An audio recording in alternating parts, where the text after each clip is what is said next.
Mic's on.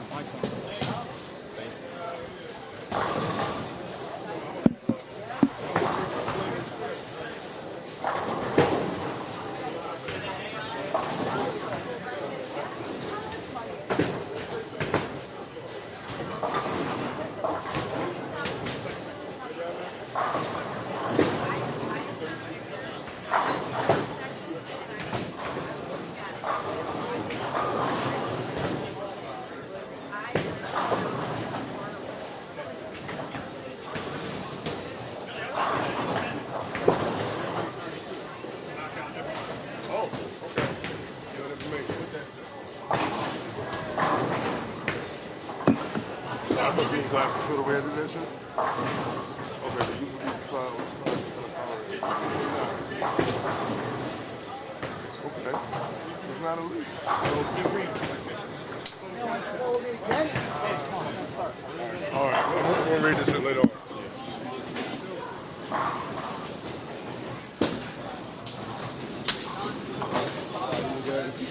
Yeah, he mad. All right, what's going on, UBA? The voice of choice on that face, and I'm being joined by the man, the myth, the brain. The brain. Oh, he didn't even have it on.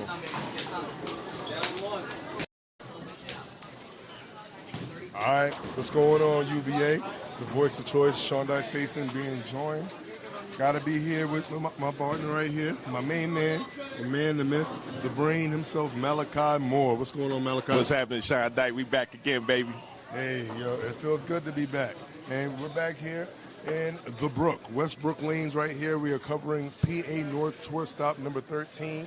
Where the last and final stop. The last and final stop.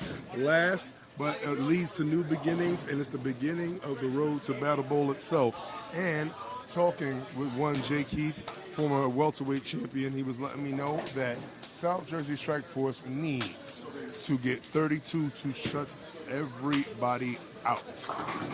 Well, let's put it this way.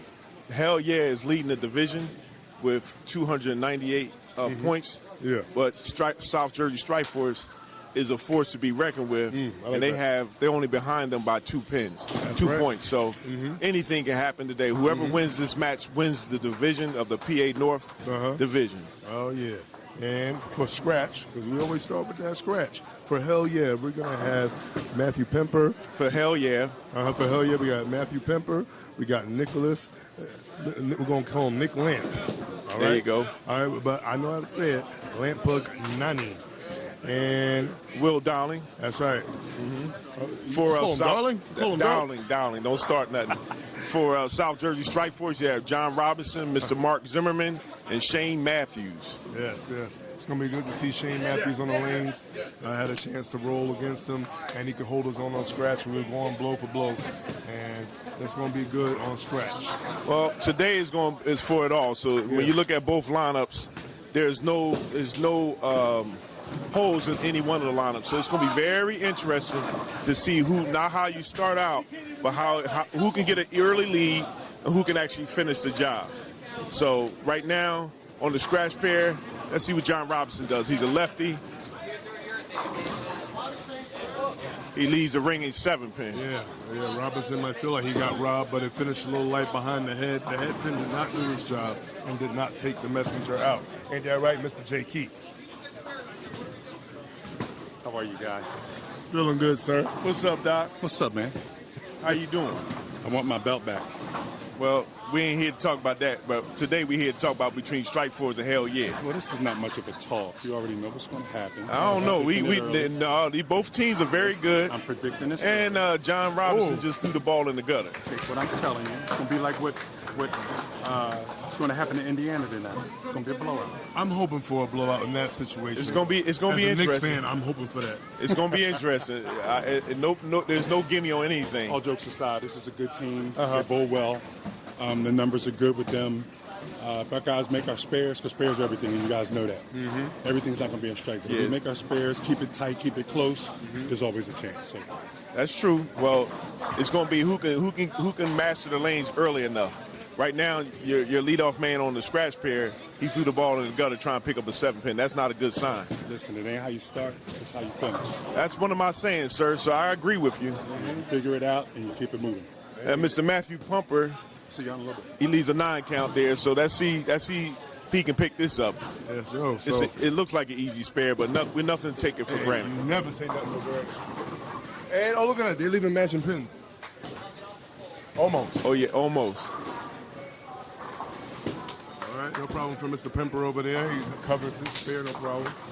And let's see what happens right here for Mr. Lampagnani. Now the thing here is the way that these teams start out is not indicative how they're going to perform the rest of the way. But you want to be able to gain some type of advantage, whether it be psychological or whoever can start striking early on. It can make a world of a difference. Oh, and we got a foul. Big feet. But, no foul there. Oh, he stayed behind the line? Yeah, he stayed behind the line. Oh, very good. Good feet control. Nick still got big feet, though. Poor guy. I thought maybe like the front of his hairline might have crossed the line, but it didn't. You know what? That's a good idea. Hey. You know, but some people sensitive about rule books, so we ain't gonna. That is true. And Shane O'Matic automatically gets to the pocket right there. 10 back for Shane Matthews. This is going to be interesting because Will Dowling started the season off not as strong, but now he must have earned his way back to being the anchor on the scratch pair.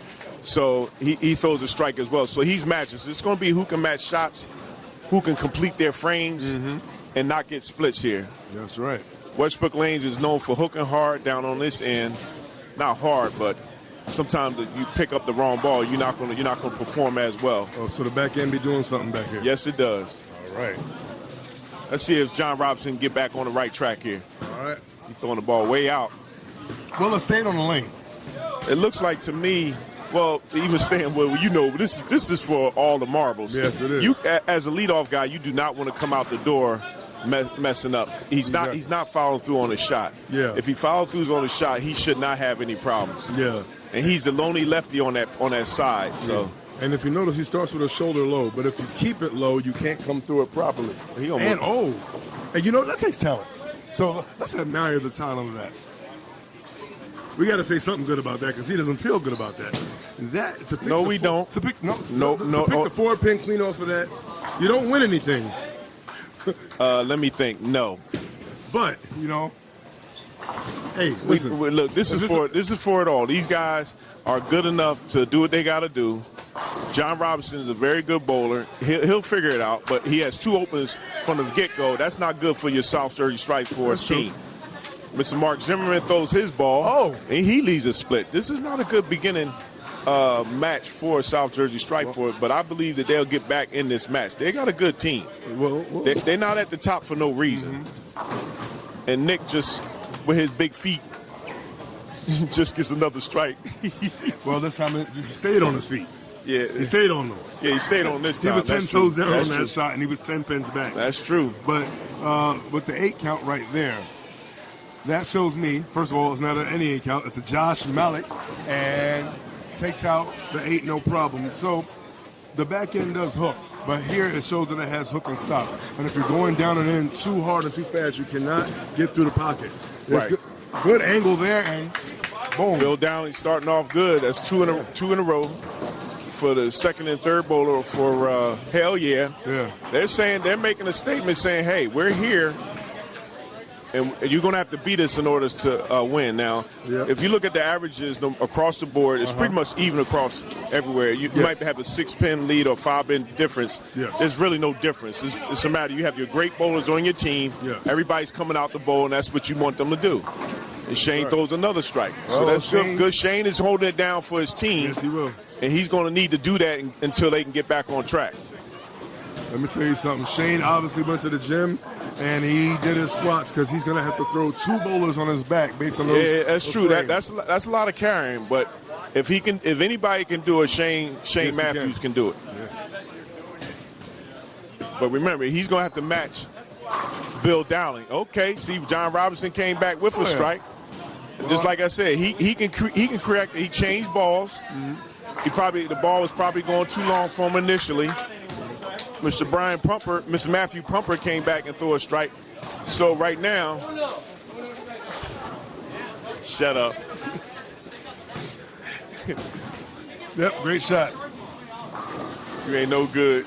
But you know what? I heard both you and Jay Keith utter the words.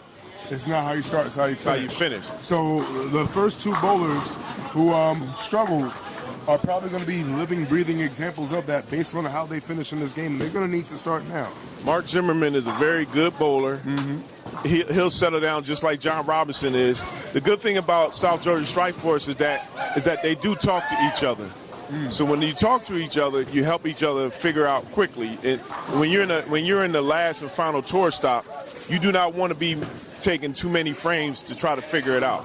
Yeah. This is what you have teammates for. Yeah. It's not an ego situation. It's a situation where you have to make sure that every shot counts. Yeah. Let's see if Shane can go 3 in a row, put a little pressure on Bill Dowling.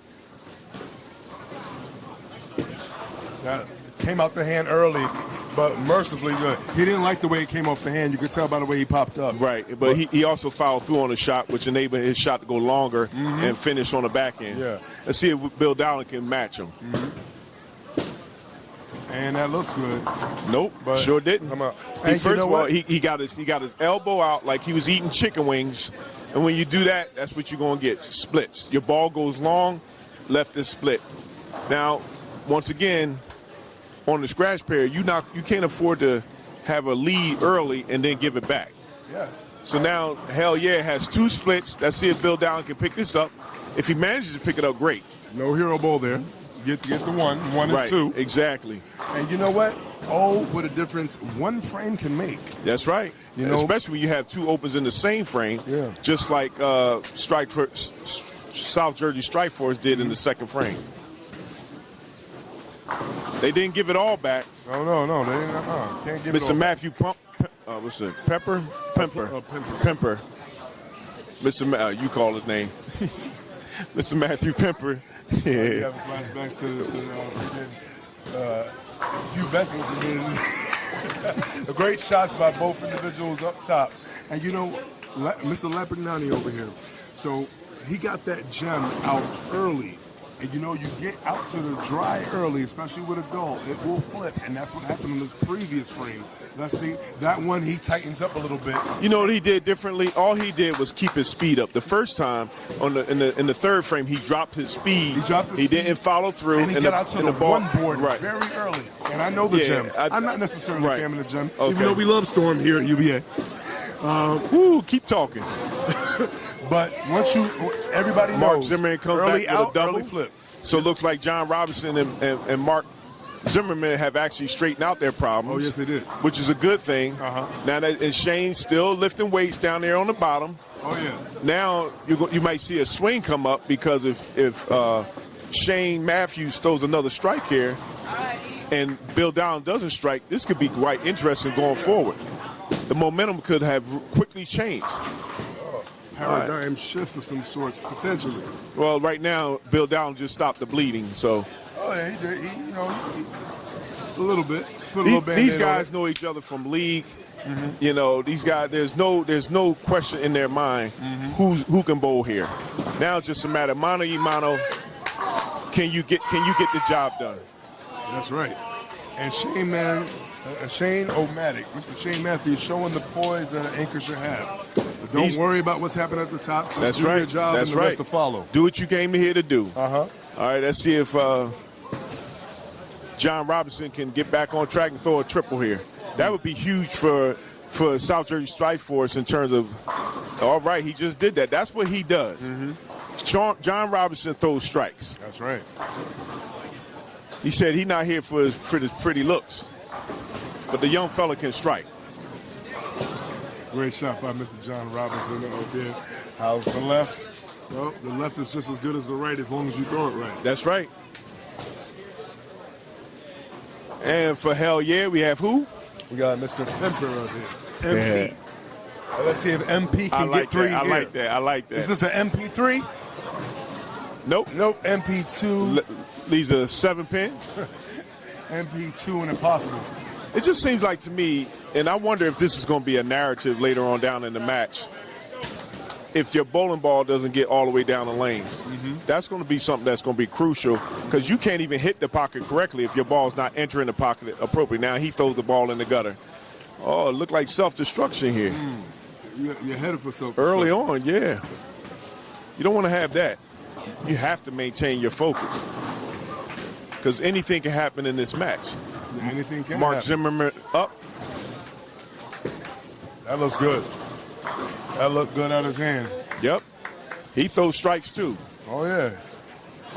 You know, this year, what I'm seeing is that South Jersey Strike Force is prepared for the playoffs, to go further in the playoffs than they did last year. They didn't even do that bad last year as far as I was concerned. They did a very good job last year. The question is going to be just how far can they go? Any one man could be the anchor on that scratch pair. They have some very good bowlers.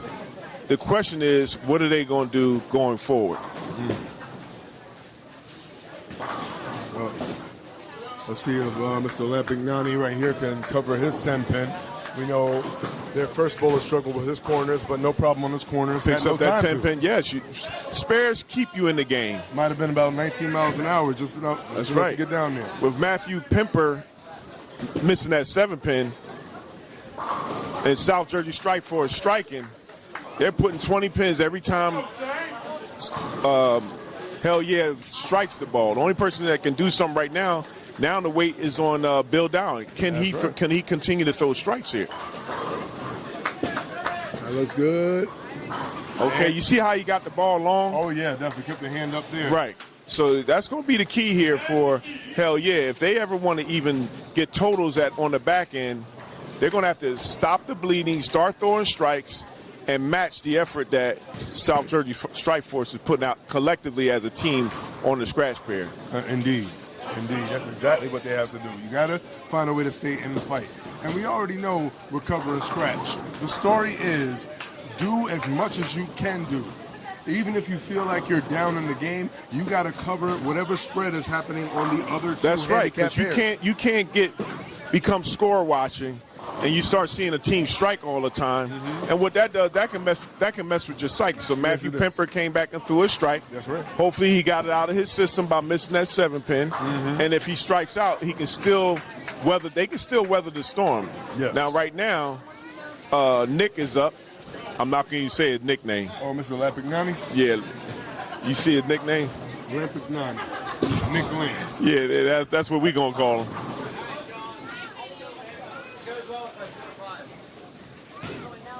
I'm not touching that with anything. With a 10-foot pole? No. Well, let's see if Nick can throw a strike, yeah. Rain 10-pin. All right, like I said before, you never know. You have to be able to match. Now, Mr. Zimmerman throw a 4 back here. Hell yeah, they're going, look at that. Wow. Yeah, a little buddy back there that picked that off. That was looking very similar to the shot that I left the 8-10. The 10, I don't know what kicked the 10 out, but he got to pay it later. That's right. Well, right now he looks like South Jersey Strike Force is taking them to the cleaners. Yeah. I guess first 2 frames were like a rope-a-dope. Look, their nickname is Hell Yeah, but Hell No right now. They might be Hell No right now. Hell No. But Hell Yeah on the 10-pin though. Hey, look, we're not here to throw spares. We're here to they need to start throwing strikes, because guess who's throwing strikes?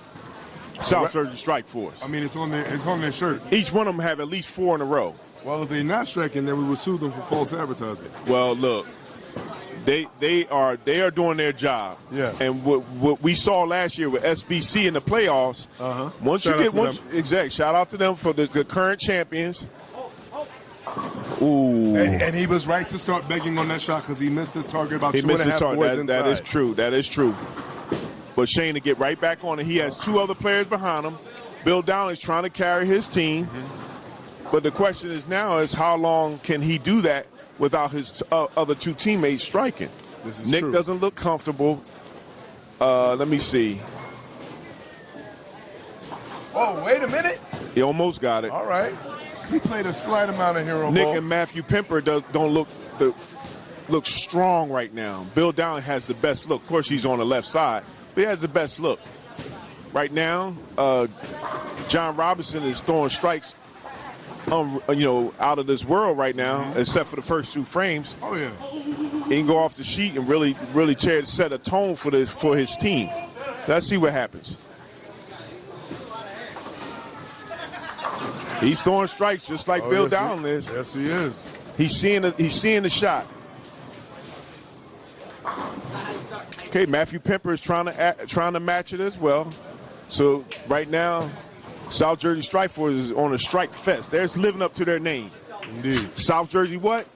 Strike Force. Look, they doing their thing on the scratch pair here. SJSF. Right now, going into the 7th frame after the first two leadoff bowlers of bowl is 397 South Jersey Strike Force, 344 Hell Yeah. Ooh, torpedo.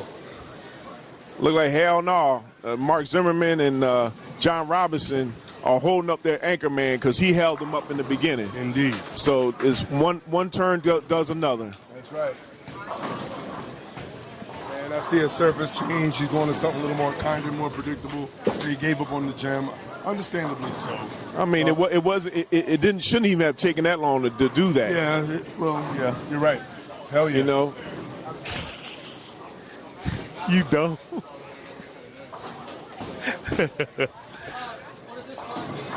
All right, let's see what Shane O'Matic gets back on it. That's right. He started off with 5 strikes in a row, had a split. Let's see if he made it, hit his mark. There you go. All right, trying to stay alive for 265 here with Shane Matthews. He has potential. Shane Matthews is on fire. Bill Dowling, he didn't answer the phone. He only had 3 in a row. Now, when you have a team that's putting up 4 and 5 in a row on you, from each man in unison, that's a problem. Yeah. I don't care what's going on. If you can't even match that, that's saying to me that this first game could be, if they keep doing what they're doing, they could actually beat them by 100 sticks in the first game. Well, you know what it's like. I compare it to this. When the team starts striking together, it's like, and let the choir sing. Look, as this team continues to strike, I don't care who you are. I don't care if you are one of the teams from up north or south. South Jersey Strike Force is setting the tone, letting everybody know we're here. We're going to be ready for the playoffs, and it's time for everybody to put some respect on our name. Oh yeah. They want some smoke. They out here. They want to get involved in some of that playoff action that's been happening.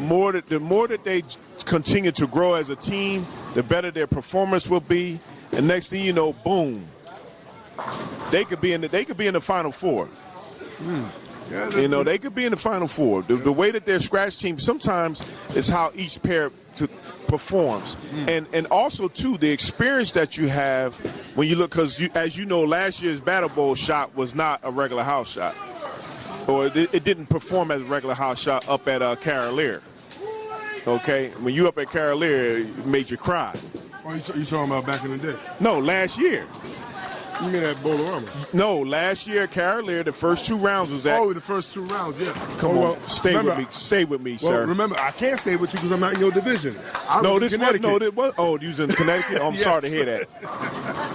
Okay, that's where it was. The first 2 rounds was at Carolier last year. For Jersey. Yes, and then they went to Bolorama. Yeah, for the New York. Yes. Bowl, all the other bowlers. Yes, and if you did not bowl up, even if you did bowl up at Carolier, it was still a tough shot. Yeah. I love Carolier. Yes, Latino All-Stars, shout out to them. I don't think their team is in existence anymore. Yeah. But Shane O'Matic is back. You have to be able to make the adjustments as your team. Shane came back with 2 in a row. This could get real ugly real fast. Even though Nick and Matthew Pemper has gotten it together, looks like their anchor man is still pulling it together. All right. Oh, yeah, you still got to throw punches. Well, you can throw punches, but if somebody keeps going using a chainsaw to your head, what you gonna do? You gonna cut in half. They up by 54, and they still putting more work on them. Well, it's kind of like UFC. You gotta still throw punches even if you're on your back. Oh man, that means you about to get knocked out. We got a couple more rounds. This is a marathon, not a sprint. Look, right South Jersey Strike. You see now I want you to pay attention. They're sprinting a lot, though. I want to draw something to your attention. One thing I've noticed in the playoff teams, they all talk to each other. Yes. And they continue to say, hey, this is what you're doing. You didn't see, John Robinson off his 6 in a row. 4 or is that 5? That's 5. Okay. Let's see if Matthew Pemper can actually do something. See if he can do something, get his team back into it. Well, the bad thing about that is that you had a chance to really throw everything on them, throw the whole house on them in the first game. And Matthew Pemper brought his hand across his body, and he left 2. Let's see if John Robinson picked this up. I don't know what he was doing, but he did it again. I don't know what he was doing. I thought he was doing a field goal or something. Wait. Yeah, he picked off 1. He picked the 4 off again? Yeah. If he picks a 4 off a third time, Hey, I don't know if I'll tell you one thing. Numbers. I'll tell you one thing. If South Jersey Strike Force loses this game, and he could have gotten those pins, or if they lose total wood. Well, I don't know, bro, but I'm just saying. You can't afford to lose any game because the only thing you can worry about is what's going on your pair. And so I would pull him to a side, say, look, buddy, go for the 3. Please. Get the pin count. See what I'm saying? See what I'm saying? See, there's a new strand going out. Mark Zimmerman was throwing strikes. He was coming off the ball. Now all of a sudden it's not coming off the ball. Yeah. That's not a good thing. Nick left the 7 pin. So we got the 7, and the a split. 6, and the 4. 7, 4, 6. Wow. So let's talk about the power and the influence of a leadoff bowler. Okay. Now the leadoff bowler is just as important as the handicap, as the anchor. Yes. Because if you see that the leadoff bowler does something, it will affect. It could potentially affect how you feel. It depends on how mentally tough you are as a team. Yes. As a middleman, your job is to be the glue man. Your job is to, if something is not right, your job is to say, okay, hey, I'm going to put it on my shoulders. Let's do what we got to do to get back in this game. Now, instead of, and this is the 9th frame that occurred for South Jersey Strike Force. Now, okay, Shane is going on a double, but his other 2 player down. What this could do is this could make this very interesting if they don't throw strikes in the 10th frame. Well, I don't see Shane Matthews blinking anytime soon. He had 1 blink, but while he was blinking. He's throwing strikes right now, but no matter what, he has to throw a strike here. Because if he throws a spare, that's not good. Walk away. Okay, he got a messenger coming back. Yeah, message. He's keeping his team in it. That's what he has to do. And unfortunately, Bill Dowling is not throwing strikes. Yeah. You know, I remember there was a time where Bill Dowling would go around and he would throw nothing but 250 or above. Now he's not doing it. He went down to Virginia, came back. He hasn't come back the same man. He might hear you say that, and you might wake him up. And then if that happens, then South Jersey Strike Force got to blame you. Man. I doubt that, but I mean, look, don't poke the bear. Hey, I don't. It doesn't hurt me at all. Okay, so let's see here. Let's give the situation here. John Robinson has 182 in the 9th frame with an open. You have here. Matthew Pemper, he can actually go a 192 with his first ball if he throws a strike. Ooh, John Robinson almost threw a split. He almost threw a split. He threw an 8 count. Let's see if Matthew Pemper can actually throw a strike here. They need the strike here in order to get that lead down. This would be huge. In a major way. This would be huge for them.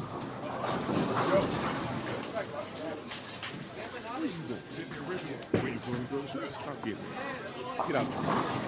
Hold that ass up. Sometimes a team has to have a good cheerleader. John Robinson picks up the trash. John Robinson can go out with a 202. And now we got to see what Matthew Pemper does with his first ball. But you know, even his roll on his spare doesn't look as confident. Matthew Pemper throws a strike here. Well, see, he just didn't come through the ball correctly. That's all. He didn't finish his shot. And at this point, with everything that's online, you have to finish your shot. Matthew Pemper can throw 3. This is going to be John Robinson's last ball in the first game. He stepped back because I think he felt like he got walked up on, but that's courtesy. But yeah, that's true. He needs to throw a strike here just to give his team what they need. Because if Matthew Pemper throws he throws a strike there. John Robinson goes out with a 202, the leadoff man.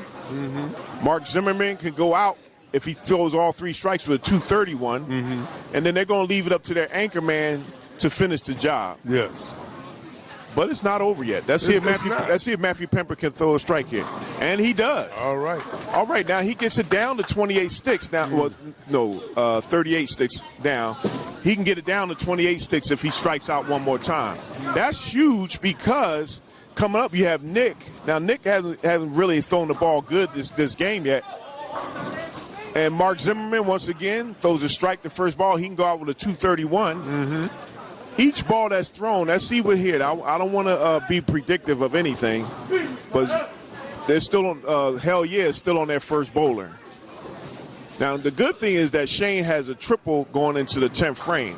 So when he throws the strike the first ball, that's going to be 30 added to the score. But hell yeah, put themselves in that predicament. Okay, Mr. Pimper goes out with a 222. That's good on his behalf. He's done his job. He's got it down to 38, really, only because Nick hasn't thrown his first ball in the 10th frame. This next ball by Mark Zimmerman is going to be very important because everybody has to strike out in order to shut out hell yeah from the match. Yeah, he looked down at his feet on that one.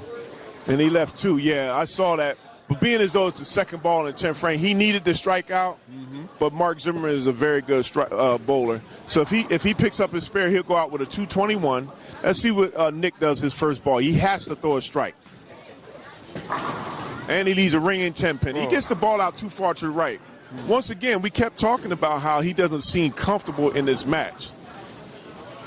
You don't want the first thing in the world you don't want to do. I don't care who you are. You don't want to see a ringing 10 pin from your first ball, because that means you have to bear down and do what you have to do in order to sort of win that match. 221 finish right there from Mr. Zimmerman. This spare is important for a lot of reasons. For who? Mark Zimmerman? Yeah. Okay. And oh no, Nick, see what I'm saying? Air conditioning. You don't want to see that. Especially he got a whiff, yeah. and you leaving Shane with the first ball to go up 60. This match is over. First ball, he throw a strike. It's a wrap. Okay. Bill Dowling. Well, I don't think they can still beat him now, can they? No, they cannot. 20 plus 30. That's it. They still win. South Jersey Strikes won the first game without Bill Dowling even throwing his first ball in the 10th frame. But all wood is good, and from what I'm looking across all the other pairs, there's no obliterations happening right now. Every match is tight enough where the wood is within reach, because that overall wood is that big 10 points. Right.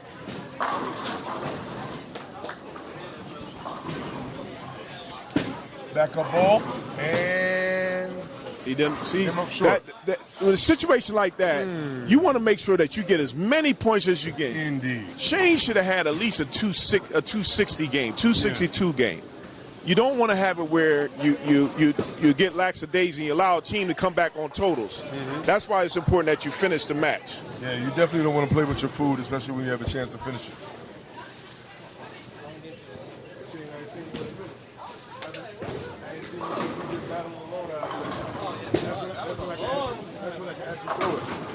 All right, so I got Mr. Shane O'Matic right here. Shane Matthews, South Jersey Strike Force. Yeah, you definitely did your squats. You saw what the first two frames were looking like.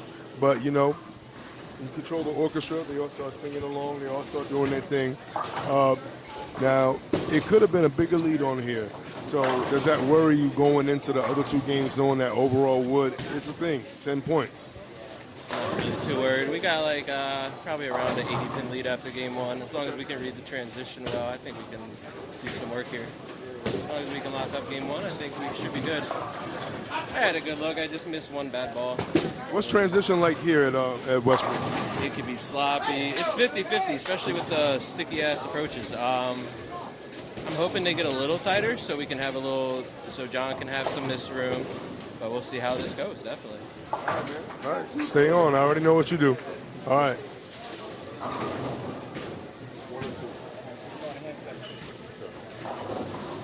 All right, so final result, and I know the brain got the numbers down. Yes, South Jersey Strike Force won by 18 sticks on the scratch pair of the first game. It could have been bigger if Shane had picked up that spare.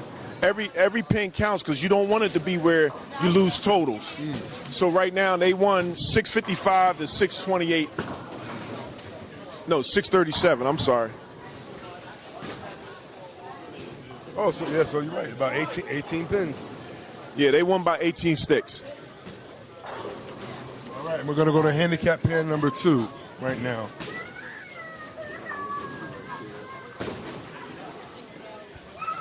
And they're finishing up game number 2 over on handicap. I'm sorry, game number 1 over on handicap pair number 2. And it's very, very close. So on handicap pair number 2, who you're looking at right now in the 10th frame, We have For Hell Yeah, you have Douglas Braun, Mrs. Joe Zotter III, and Robert Williams Jr. For South Jersey Strike Force, you have Tyler Margolis, Kurt Anastasia, and Mark Spindon. That's right, Mr. Spindon. Haven't seen him in a while. And what we're Hell seeing, Yeah is getting 5-6 on that pair, so pretty much it's a scratch. A scratch on both the handicap and the scratch pair. So looks like here, Hell Yeah won on the second team handicap by 4. So this is a tight matchup. The only difference is that South Jersey Strike Force on the first team handicap is knocking the snot out of Hell Yeah in the first game. oh no, South Jersey Strike Force got that by 4. That's what I just said, sir. You said Hell Yeah. No, D, E, and F. Oh, yeah, my bad. Yeah, 4 points.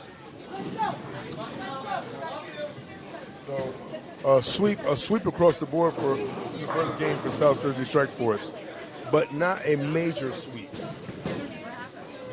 Now we're good.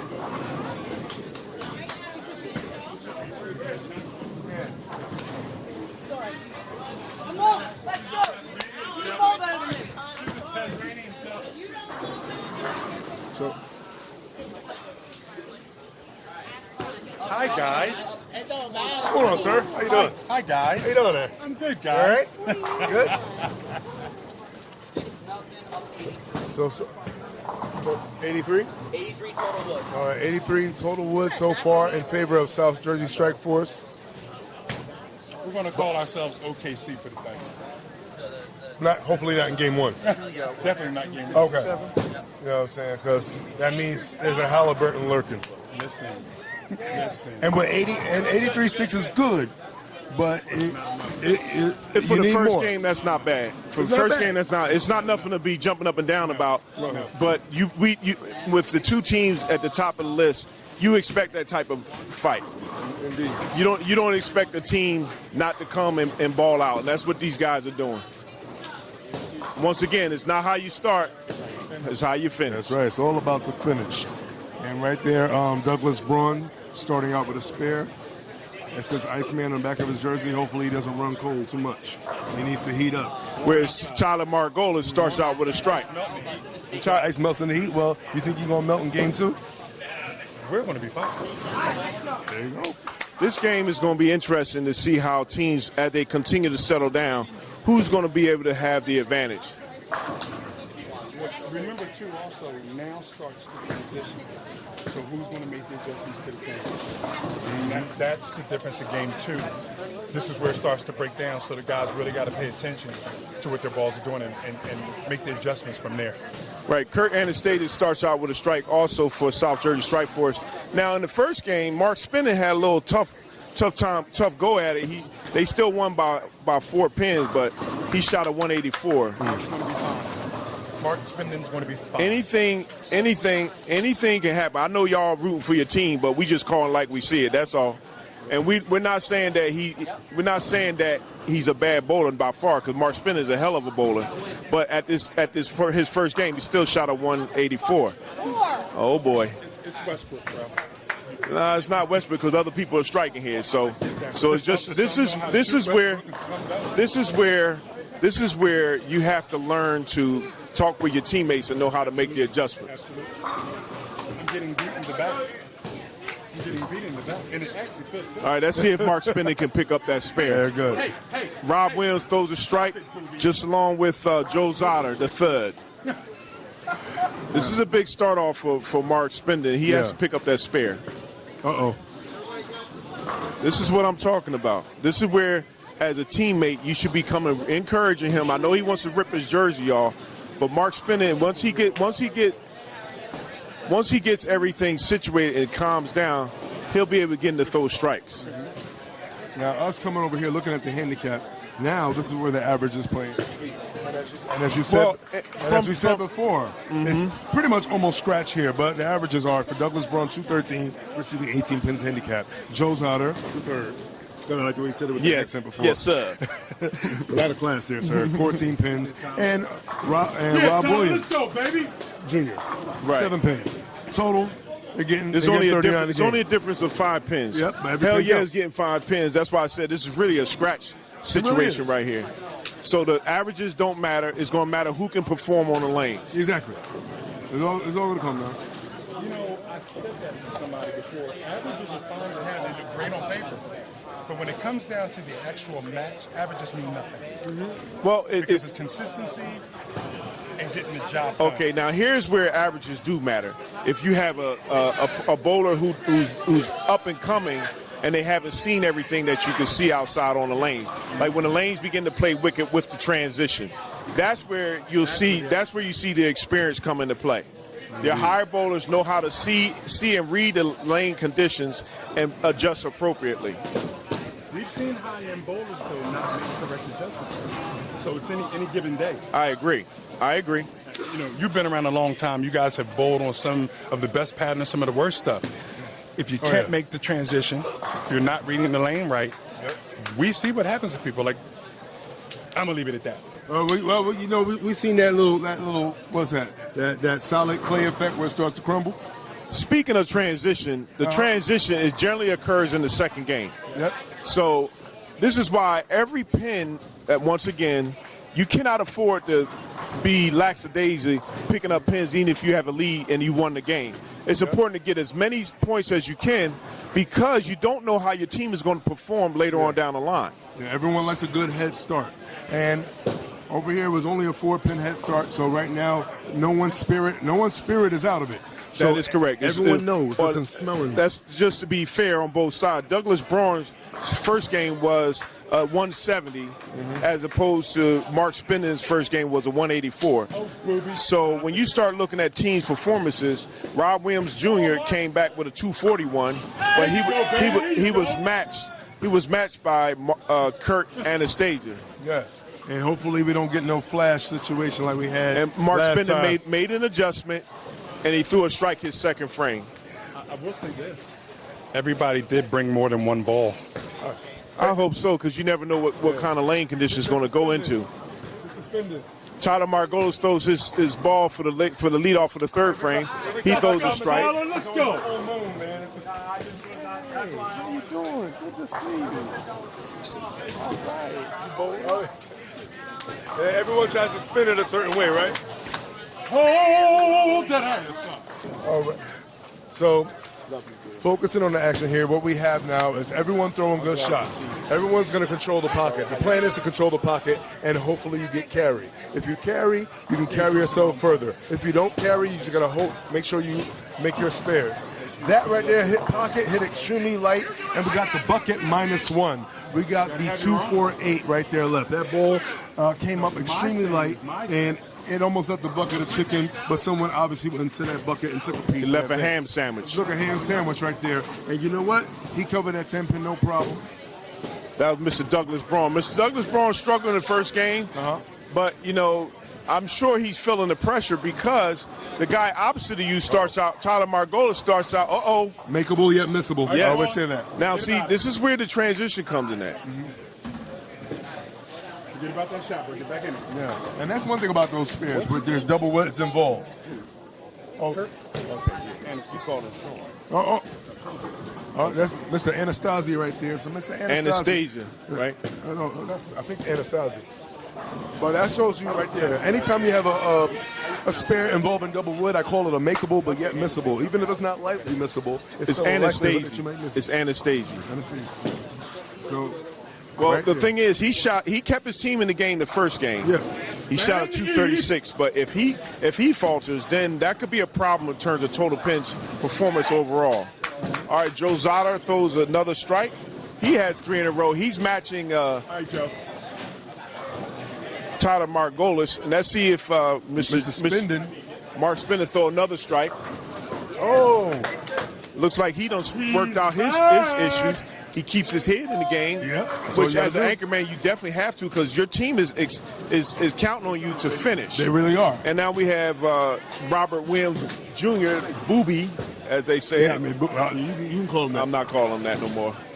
But I'm just saying, he throws a strike out there, and he throws another strike. Yeah. So now you have 2 on Hell Yeah coming back after losing the first game by 4. They have two guys throwing triples, and now you have South Jersey Strike Force with 2 opens in the game in the second team handicap. It doesn't mean that they can't get back in the game. They have Tyler Margolis is actually keeping them in the game. And now Mark Spinning is back on track. So let's see how this ends. This, once again, not how you start, but how you finish. Look like Mr. Let me ask you a question. Yeah, go ahead. You see that Douglas Braun is really struggling in the match. He's not coming through the ball like he should. As the leadoff man, you want somebody who's going to bring the energy for this match. Would you consider replacing him for the third game? Absolutely Why not. not? The good thing about him is a down and in bowler. The problem is his speed doesn't match the down and in transition. I would encourage him to just move a board and a half to 2 boards inside and maintain the same down and in. Okay, he's made at least 2 adjustments and it has not worked for him. It's still a problem. And then as the game goes on, at least he's picking up his spares. As the game goes on, if the man across you is throwing strikes and you're not, South Jersey Strike Force is not going to continue to get open. I'll go with this adage. Kurt just threw a split, exactly. But he was handing out chicken wings that time. His elbow was up. And you know what? When my mind thinks it happens, I always say this. He may not be striking, but if he ain't splitting, I ain't switching. Well, he shot a 170. Let's see what he finishes this second game. Because if he doesn't at least get a 200, then depending upon who I have on the bench, some people don't need time to warm up. Okay, Joe Zada throws another strike. Even though your man might be thin, it might be a situation where you need to catch them in totals. You understand what I'm saying? That's the reason why I would consider it. I may not do it right away, but I would consider it depending upon how far we are down in the match. And Kurt picks up the 2. Total pin count means something, so the fact that he picked up those 2 pins is huge. Oh, yeah, very big. And we saw what happened on the scratch pair where it was 5 counts, and each time, impressively, took out the 4-pin clean twice on those. Now, and that could come back to bite. Right. Now, I will say that with the experience that some of these teams has, I would consider talking with Kurt about his ball selection for this match. Because he's went through 2 balls already, and he's lost confidence, which is affecting his game. He's got to move his feet. He's got to move his feet. But he don't switch to 2 balls already. Yeah, baby, Mark Spinner is picking him up, just like Mr. Margolis. When you have a team that can get the job done, that's good. But you don't want to put that much pressure. You need your middleman, you need every bowler to perform at their best. What do I say? You don't just need something. You need everything. You need everything. That's everything. Right. And, speaking of everything, I think everything is going to come down to the last frame of game number 3 in terms of these matches. Both teams have assembled lineups that are pretty much having similar outcomes with their games. Overall wood is going to be big, and it's going to be close, and it's going to be decided within 20 or 10, in my opinion. Let's put it this way. If it just takes one pair to blow the game up. It just takes now, Margolis just leaves the 10-pin on his free. We had 4 in a row. He leaves the 10-pin, ringing 10-pin. He's a very solid and consistent bowler. Indeed. But the problem is that Joe Zotter and Robert Williams are actually throwing strikes here. That's what I said. If he ain't splitting, I ain't switching. He hasn't tried to poke the bear. He hasn't tried to do anything. The one thing about a good handicap bowler, whether they struggle the first game or not, it's all about if they feel you trust them. Because once a bowler, a partner, and doesn't Mr. feel that you trust them. Hold on, sir. Hold on. Mr. Tyler Margolis just missed the 10-pin.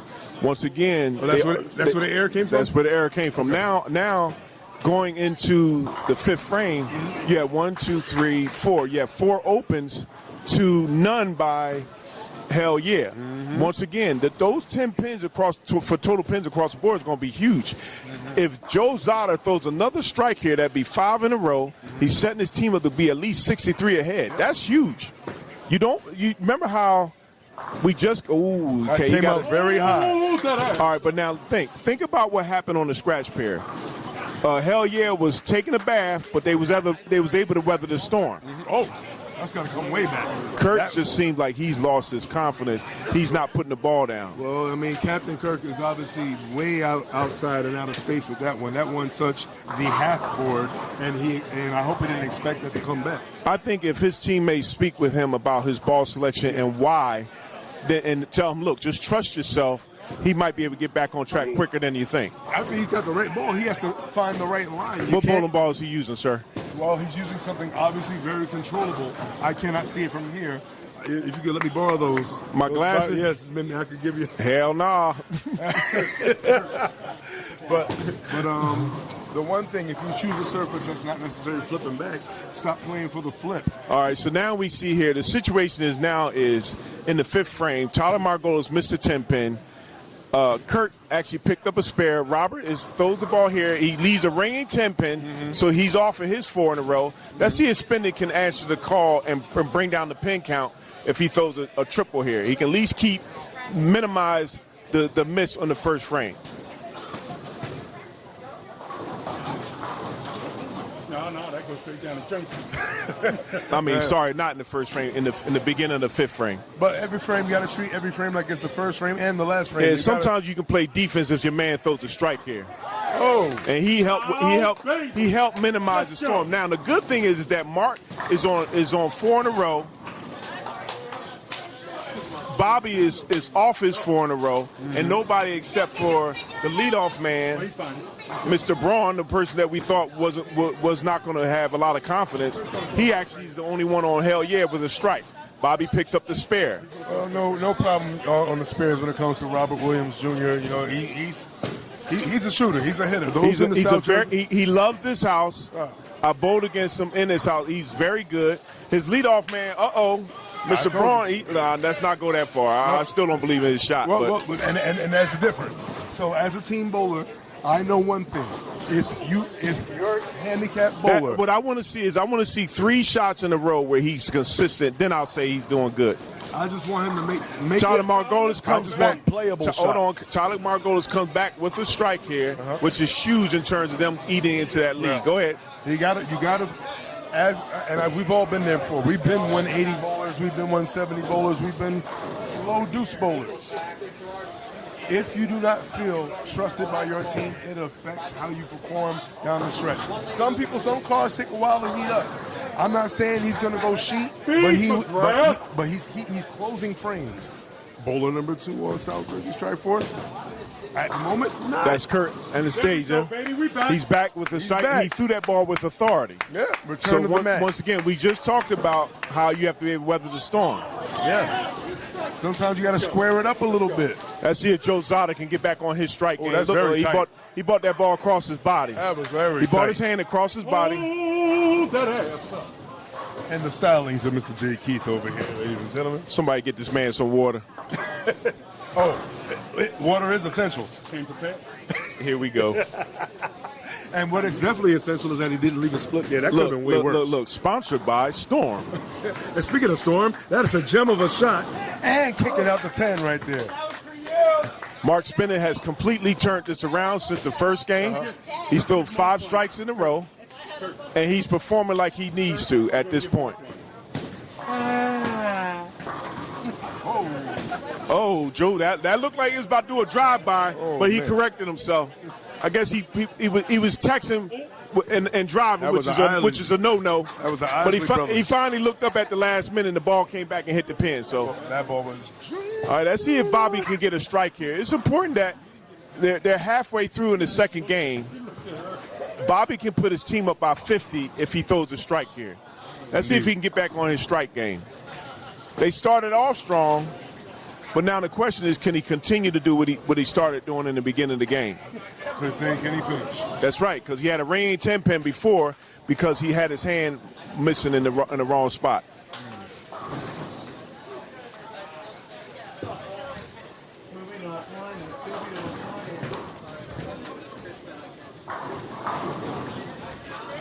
Williams up. That's a strike there. Bobby loves this house.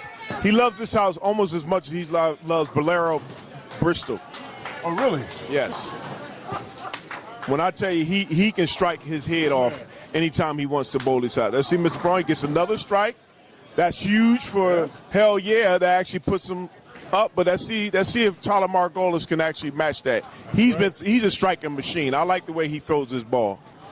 Yeah, always gotta believe. That's one thing about teamwork and camaraderie. Now, believe it or not, depending upon what he throws here, it can affect the team. Let's see what he does. Okay, sometimes it wasn't one of his greatest strike balls, but it was a strike anyway. So now I don't know if my eyes are deceiving me. So he started way up on the approach and he's tiptoeing. So it's leaving me to believe that he doesn't feel comfortable in terms of the approaches. No, that's just the way that he walks. Okay, but I've heard 2 to 3 bowlers also mention the approaches here, and we all know that it's been storming a lot. And we all know the only thing that's still really looks like Joe just dropped his ball. He dropped his ball, so he wasn't able to stay underneath the shot. Let's see if Kirk can come back and do something different. Oh, he got a ring and 10 pins. So they both got 2 ring and 10 pins. They both had 2 ring and 10 pins. The question is, who can they both pick it up? Now, Joe's pretty solid as a bowler. We're not playing no tap, and he keeps dropping the ball. He picks it up, but that wasn't the way that I would have did it. All right. What do we feel right here? How do we feel about this 10 pin? But Kurt, now remember, Kurt missed one where he did a drive-by earlier. Let's see if he can settle down and do what he got to do. Whoa! It touched. Omarion. Man, as long as it goes down, I guess. I guess that's all that matters, that it go down. That was a touch situation, just a little bit.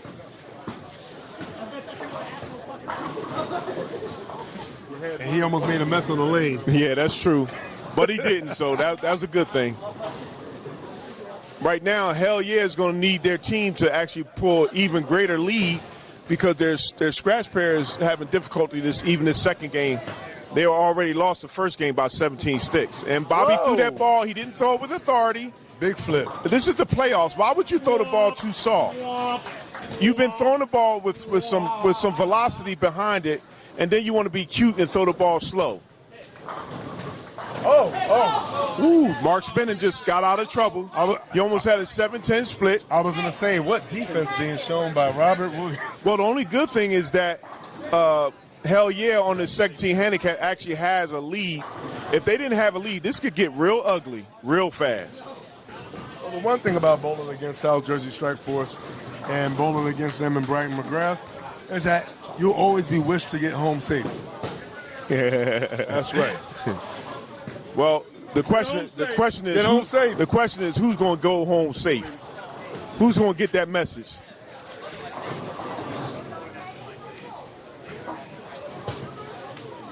Mark Spindon didn't have success on his last 10 pin and no success on this 10 pin. Oh man, that's huge. That's huge. Well, the only thing is that the anchor man Bobby had that split in that frame. I guess Spindon must have had pity on him and let him miss the 10 pin. Well, Mark Spindon is an all or nothing kind of guy, obviously. Well, don't say that. No, because he did pick up his 10 pin previously. No, he didn't. The thing is, he hasn't made a 10 pin yet. The thing is that we're on the back end of this game, and if you throw another ring and 10 pin, it may cause you to think twice as you go to pick up that 10 pin. It may make it worse. All right, great shot. Mr. Braun, the ball didn't come in with smash in the pocket, but Tyler Margolis did. So at this point, it's any person's game. Oh, definitely. It's been tight this whole game. Oh, Mr. Tyno Tate CEO, Mr. Mark Spindon has a message for you. I'm sorry. And you know what? Oh. He said, Mark Spindon said he's not responsible for anything that happens if he leaves another 10 pin. But Mr. Braun has to pick up his 10 pin, though. Let's see what he does. I don't like. Oh, he got lucky. No, that was expando ball, as one Mr. Tommy Reese would say. Shout out to Mr. Reese. He calls it the expando ball. When it looked like been a Dinobot. He started right. It started expanding as it got further down the lane. He adjusted his glasses. Exactly. You know what I mean? He said, hold up. I don't see that. Let me make sure I pick that up. All right, now, we're back here. Now, Joe Zotter is actually doing – be careful. Joe Zotter has been playing no-tap the last 3 frames. Let's see if he can get back on his strike game because he needs to go into the 10th frame. Yeah. If Hell Yeah is going to expand that lead, they need to start throwing strikes because Spindon and the rest of his team are striking. They've gotten back into this game. Now, the one thing now about someone who's been striking but missing 10 pins is the confidence factor. Now it's like you're almost hoping everything goes down, because if you see a 10 pin, all of a sudden your knees move a different. Let's see if Joe Zada can come back and throw a strike. That's here. a little tight. And I knew it. He went across his body. Once the elbow goes in front of the body. His mechanics are off. Yes. And nobody's talking to him. That's the thing. As your teammate, you have to talk to your teammate. Yeah. Hey, you're off balance. Why are you leaning over? You know? And it doesn't help when you have a sharpshooter, Mr. Keith, back here throwing something at the back of your neck. No, that's not calling that, brother. Come on. This ain't Christmas time. I got my stuff in the car. Be quiet. Yeah, all right. Yeah, you ain't. You can never beat me. Hey, you know what? That's big. He got 3 out of that. Yeah, but the thing is, I'm talking about his mechanics. I know. Going in, he just did that in the 8th frame. You still got a 9th and 10th frame. You have to get set up so you give your team an opportunity to still win this match. You're right. You're know, very right. Rob threw a split his last frame, so I'm sure he's thinking about it. Yes. And then your man who's in front of you throws a split. That's not a good thing. Now, one thing about the long game, yes, you have to get your mechanics right because every shot matters. Situations like that where it looks like you're not going to get anything and you get 3 out of that, we already talked Rob about. Williams threw that strike, but it didn't even look like a strike. It didn't look like a strike, but he may see something that we don't, but he needs to see more strikes. We talked about the mishaps with only clipping 1 pin, and we saw that. All right, so let's do a recap here. Yeah. Okay, Mr. Braun, he threw an 8 count. Yeah. Going into the 9th frame, this is your setup frame. If Tyler Margolis throws a strike here, that could really send a message down to the other 2 bowlers. If they throw strikes, they could do a whiplash and come in and make this so that now South Georgia Strike Force on the 16 handicap can win this game close again like they did the first game. Let's see what Tyler does here.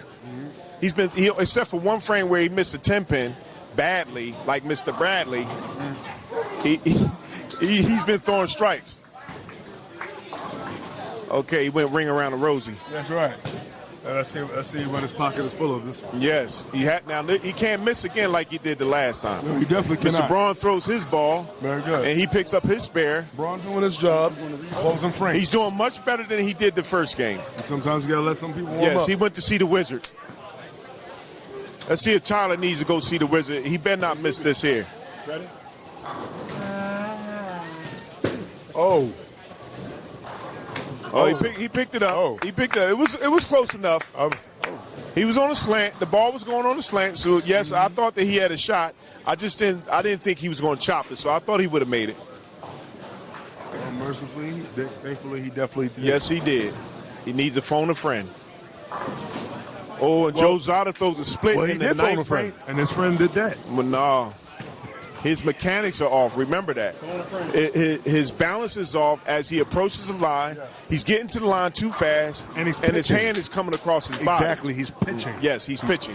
This is not baseball or softball. You have to roll the ball. And Kurt's back on it. He has 2 in a row. Kurt is having his worst game yet today, but by his teammates working with him, he's back on track. That's what I'm talking about, baby. Joe Zada at least got 1 pin. Each pin counts. Now going into the 10th frame, this is huge because he has 2 back-to-back splits. Yeah. The question is, what can he do to get back on track to give his team a chance to hold the lead that they currently have? Got to stay on it. Whatever lightning in the bottle you have going into the 10th frame, you need to keep that. All right, so that's set the stage here. Yes. Kurt has 2 in a row. If Mark Spindon throws a double here, like I said before, it'll be a whiplash type of situation. Bobby has to throw a strike just to slow down the momentum that South Jersey Strike Force is giving to him. Indeed. Question is now is who's going to strike? I say Spindon does. And he gets a ring 10 pin. Remember he's saying that because he knows the last 2 times he threw at the 10 pin, he missed. Yeah. All right. Well, he stood where he originally. Let's see what Bobby does. Bobby throws his ball. And he leaves a ring 10 pin. So now it's going to come down to who can pick up their spares. Will South Jersey Strike Force give Hell Yeah an opportunity to get back in the game, or will both bowlers pick up their spares? I feel he should line up a little closer to the 10-pin because obviously standing where he stands. See, you don't do that because when you do that, your ball can actually pull away from the match. He picked it up and he actually hit. He gave himself some space so he could throw it regularly. And that time he didn't even switch to a spare ball. He just stayed with his because that's what he felt most comfortable. That's it. Now here we go again. It's important that Bobby pick up his spare. It's not a given. He has to pick up his spare. And he does. I just want to say, Mark Spinden made that not for himself. He made it for Tynell because he said he doesn't know what he's going to do if he misses another one. Yeah, he didn't want to get suspended. And Tynell will handle business. Poor guy. He's throwing a much better game right now. So there you go. So yeah, he's watching. Yeah. Don't do nothing. Mr. Braun comes back, throw his ball, the first ball. His wife, Mark Spinner's wife, says, "See what happened when you say sorry?" Yeah. Exactly. Oh boy. I'm pretty sure she made him sent a apologize message to him for home. All right. I'm going to stay out of that one. That's not none of my business. Margolis come back with a strike. So the both. That's 1 for 7. Oh, 1 for 7. Sorry. I thought you had 2. You picked up 2 10-pins. No, that's his first one. Oh, damn. I'm sorry. Sorry to hear that, Mark. I've been watching. A little tough time today? Okay. You need a hug or something? You be all right. Oh, she got that covered. All right, let's see if they Braun threw a strike. Braun threw a strike the first frame. Let's see if he needs to strike out just to give his team an opportunity to at least have a chance to hold their lead. Something. It's going to hit something. These guys need chicken wings. He owed me some chicken. No, he brought his elbow up and his arm got away from him. That's a chicken wing. So he has to buy me some at the end of the game. And Margolis comes back and he throws the 8 count. So being as though it's the last ball that they're going to throw in this game. You got it. Yeah, you're right. Being that it is. It's going to be important to see what they finish with. Mark Spinden can go out. Well, not Mark Spinden. Tyler Margolis can go out with a 235. Braun, if he picks it up, can go out with a 216. Indeed. And he doesn't go out with the 216, go out with 215. But not bad for this game. Yeah. Went up. And all over the 4-7 right there. And Tyler Margolis picks up his. He goes out with 235. So Mr. Tyler Margolis right there finishing with decent game. Yeah, right. All right, let's see if Joe can do something here. He throws a strike his first ball. He has to strike out, and he can go out with a 211. Big ball. Kirk can strike out and close that gap with his first ball thrown. Oh, that's money, baby. That's a big ball there because he gets 2 more. He can go out with 60. He changed the fortune for his team. The first ball thrown. That's a big strike there. Yeah, Kirk can make the difference here if he throws another strike here, but Joe has to strike here just to stay relevant in the game. Let's see what happens. About Kirk. He definitely looks a lot more confident than the other frames. Yes, he has the right ball in his hand. And he feels comfortable with it. Zimmerman. That looks really good. That looks really good. That's 2 in a row. That's what he's there for. He's throwing it like he wants it, and that's what's really important. Now Joe has to throw a strike just to keep the game close. That looks better than the other shots. That looks better than the other shots. He matches it. Okay. Now it's down a 2-point lead. It's going to be down to the 8-point lead for South Jersey Strikeforce. It's going to be who wants to win it. Well, if you want some, they say come get some, but you have to be big enough and bad enough to take some. Now the other thing is too is who's out the 2 anchormen. Who's going to want to walk away? Who's going to do what they got to do to finish? You're right. Who's going to finish? We already know Kirk finished. Kirk finished with a 205. He did a great job. Enterprise way to come back. Let's see if Joe can finish with a 211. Okay, and he strikes out. So both bowlers strike out. South Jersey Strikeforce is up by 8 pins. It's anybody's game. Yeah. That's why it's important that you pick up as many pins as you can, because you never know how this game is going to go. I feel like Spin is going to strike out. Yeah! Let's go, baby. Let's go. Let's go. Spinning wants to throw the strike here, the first ball. Let's see if he does. All right. He does. He doesn't leave the 10 pin. Now let's see if Bobby can. Let's see if Bobby can match the effort here. Because if let's see what he does here. He's been throwing the ball a little slow, so let's see if his ball is still slow. He put something on it this time, but he didn't throw a strike. That ass up. He didn't throw a strike. He needed a strike. This game is over. Yeah. Mark Spindon just has to keep the ball on the lane.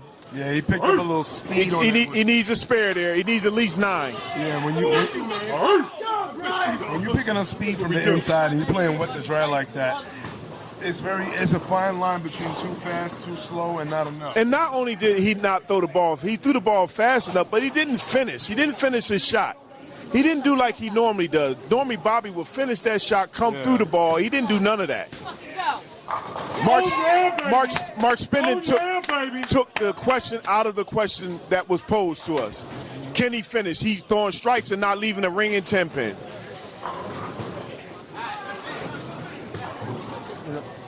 And one thing I would say, I really like South Jersey Strike Force handicap pair number 2 to definitely take Game 3. Not that I don't believe in Hell Yeah, but based on where Robert Williams plays, you play to the favor of the down and in bowler. You're projecting oil to him to keep him comfortable. Well, so that's going to play a part in Game 3. I will say this much. Neither team is up by a lot. No, they're not. So what's going to happen is each team's going to have to fight, and if Hell Yeah can win on all 3 pairs, they could potentially take the 10. Mark Spindon goes out, by finish 3 in a row, he goes out with a 226. Great finish from Mr. Mark Great Spindon. finish from Mark Spindon. He kept his team in it. Hell Yeah was looking good early on, but then they fell apart.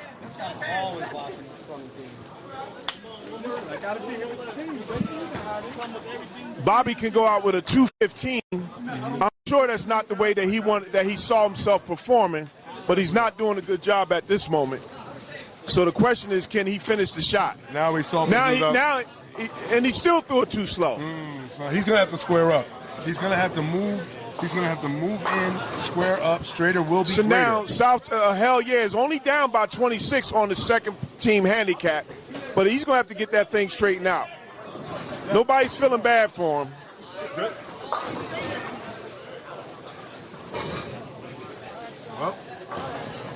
Well, it's still a tight game. And you know what? I got to say that I feel the point spread is going to be somewhere around the 26-14 area.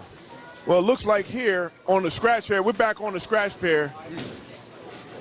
The first game, Hell Yeah kept it close. They won by only 18 sticks. But now they're up by at least 80 and going further. Hell Yeah is having a problem right now. And they're not even bowling like scratch bowlers. And you know that they have very good bowlers on their team. So now it's just a matter of a mental game right now. Hell Yeah is going to need both handicap pairs to actually come back and win, which they're not doing. They're losing close games, but they're getting blown out on the first team handicap and on the scratch pair. That's more. Now they're going to be up. They were up by 80-something in the first, 83 sticks in the first game. Yeah. They're going to be up over 200, so they're almost going to be up over 300 right now. And now South Jersey Strike Force, if nothing changes for Hell Yeah, which it doesn't look like it is, I don't think so. Hell Yeah will not be in the first place. South Jersey Strike Force will run away with this match. Yeah, they're beating them so bad they're looking for their mama. I make 1 10-pin and Uncle Tynell wants the camera to go away. Bro, come on. We ain't like that. That's 1 10-pin too many. No, That's man. Probably why. No, but you know what? It's safe to say that South Jersey Strike Force is giving Hell Yeah a bunch of hell on these lanes right now. Man, they beating them so bad. I'm telling you, man, they looking for resuscitation somewhere. Yeah, they're trying to beat the hell out of them for sure. And we're going to go over the handicap pair number 1 after we finish scratch. Yeah, well, let's look at here.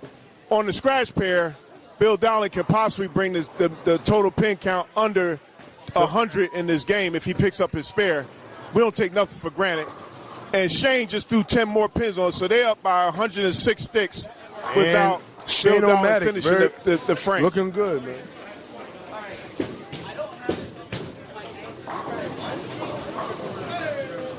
Well, if you're looking for anybody to bowl with for Unholy during Battle Bowl, Shane O'Matic has been automatic for these games so far, and he's feeling good. Maybe not this game, but you know he's been doing good enough to keep his team Let's in the put match. it this way: I don't care who you are. Yes, you cannot win.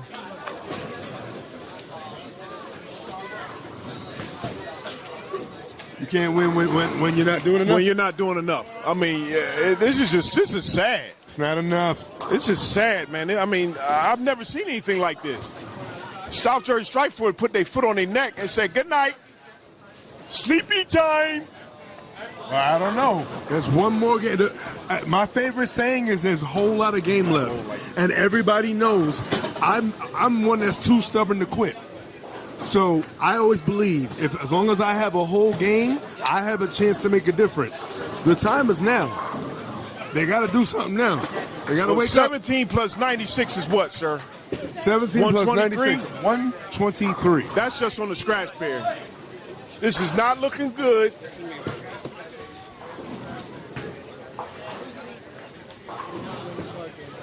Are we adding that 123 to the 83?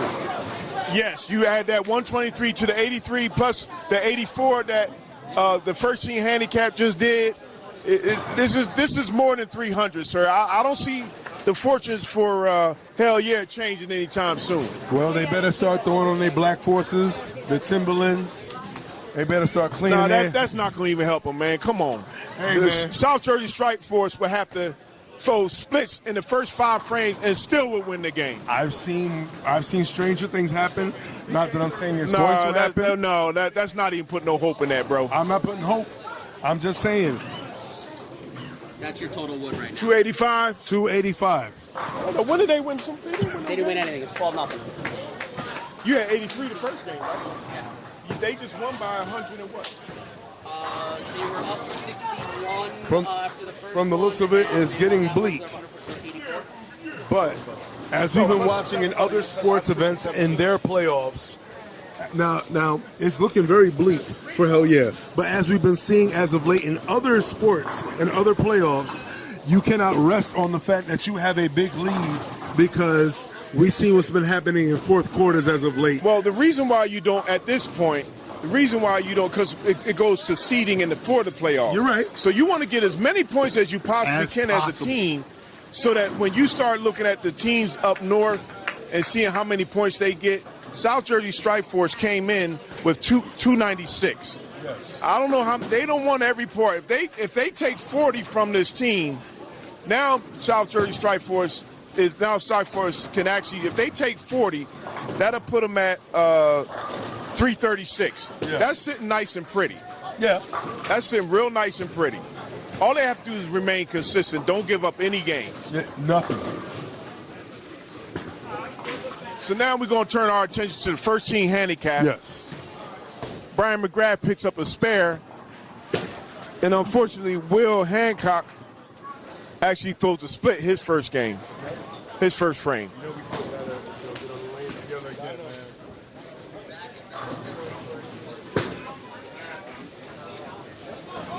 Well, it's been raining a lot too, so it's been humid.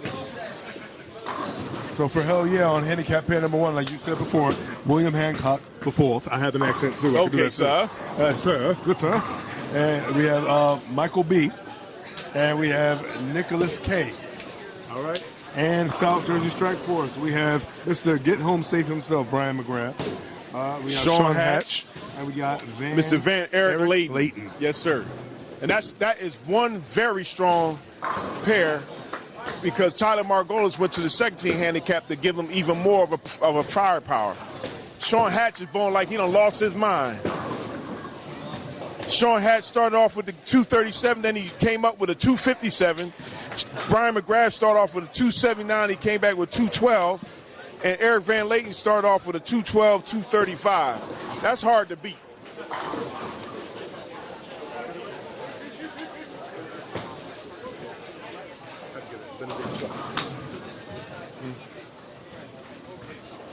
Well, let's look at what Hell Yeah has done in this match on the first team handicap.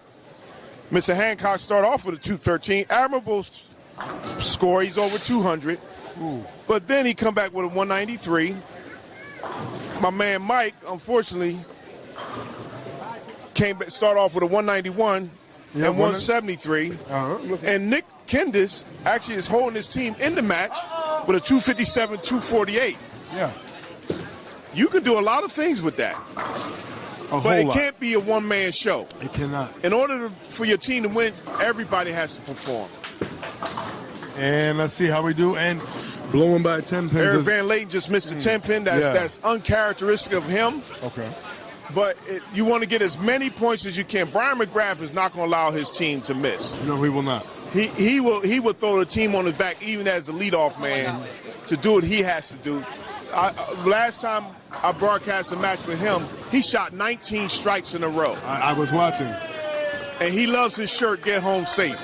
Yeah. Well, he's trying to pack him up and send him home safe. He's trying to send him home safe with a pillow. Hello. And bubble wrap. Well, okay, yeah, that bubble wrap. Yeah, he don't want them to bump their knees or whatever. You know what I mean? Poor team. God-fearing man. You know oh, my goodness. That poor guy. You know what I'm saying? He's so considerate. Exactly. You know what I'm saying? Before he ripped our team apart, he made sure that we all had water.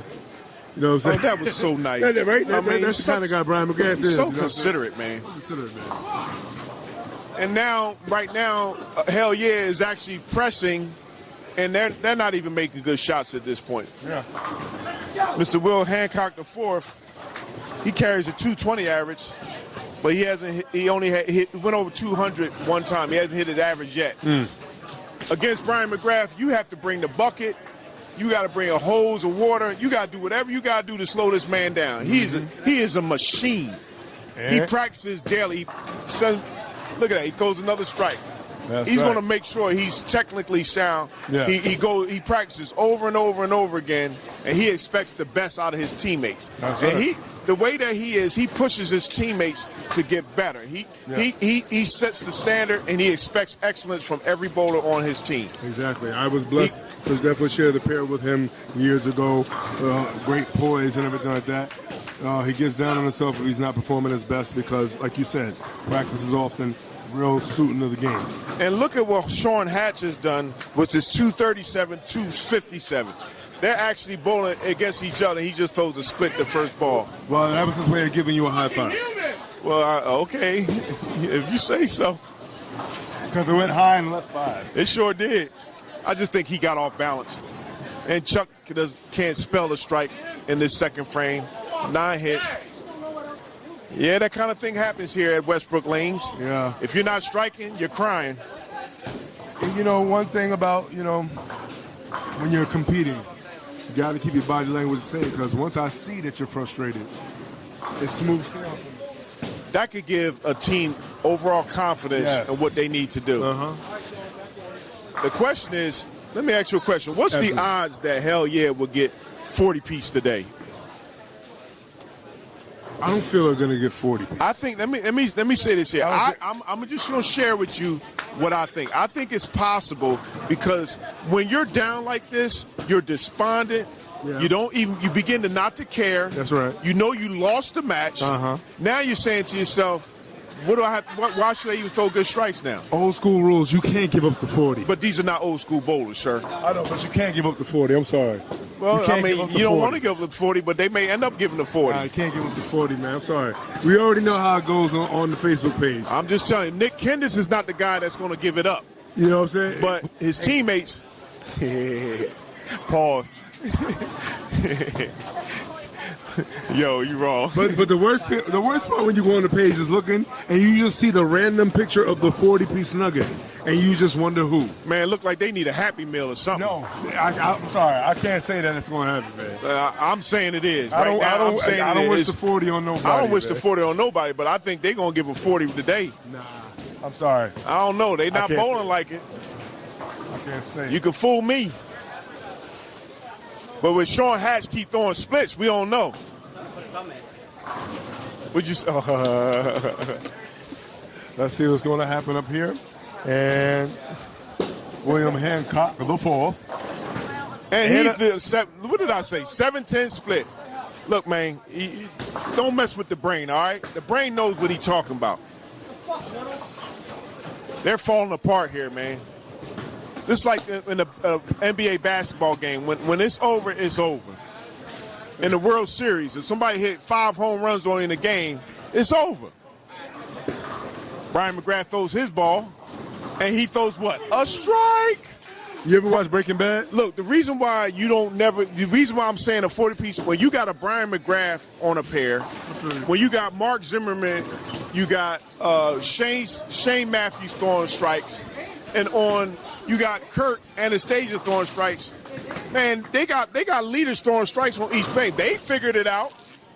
So, and your best bowlers are not throwing strikes. What'd that tell you? That's a heartbeat. They're a heartbeat away. Oh. Kurt just threw another strike on the second. He has 4 in a row. I know we only doing the first team handicap, but I know. Geez. And look, did you see that? There's another split for William Hancock. Well, the fourth. Look, like I said, man, I know. So there's a reason why they put this pair right across from the bar.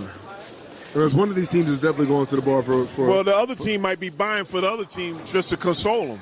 Well, and Chuck doesn't. He gets a rain 10 pin. This is not how you win games. This is not how you win matches. You have to throw strikes. Well, if you ever watch Breaking Bad, the one thing you'll be saying, he can't get getting away with this. He can't get getting away with this. Yo, let's put it this way. Sean Hatch came back with a strike, so I guess he don't want to give up the ship. No, he don't. His big head self. Oh, boy, now his anchor man got problems. He's throwing the ball slow. Somebody need to tell his anchor man need to keep his speed up or move up. Look like Brian McGrath said something to him. Oh, geez. I told you, Brian McGrath is not going to give up the ship. And Mike just threw the ball in the gutter, trying to pick up the 10 pin. Mm-hmm. This is not how you come back and win. Nick Kendis, he called himself Fat Elvis. Well, Elvis have left the building. Well, he's trying to get himself out of that jailhouse rock that they're in right now. Man, look, he got to do something, dog, because his other 2 bowlers is calling it quits. Well, they ready to go into the bar. No, the bar's right here. There's only a few steps. Yeah. I don't drink, but I might have to try one today with these guys, though. They looking sad. Nick Kendis throws another strike. Look at this. Oh, maybe not. It's time to go. Pack it up, son. Right to the face. I love you, bro, but this ain't looking good at all. Well, you know, they say looks are and everything, but it doesn't look good at all. Look, man, look. But does this not hell yeah out of the playoffs? They started off strong. They kept the matches close. But when a team blows it open like they did against you, all right. Oh, hold on. We might have a pulse here. Mr. Hancock, the 4th, decided that he wanted to show up and throw a strike. All right, sir. Wait. Did he strike in the 4th? Yeah, he struck in the 4th. He struck in the 4th? He struck in the 4th. In the 4th? Yes, he did. So art imitates life there.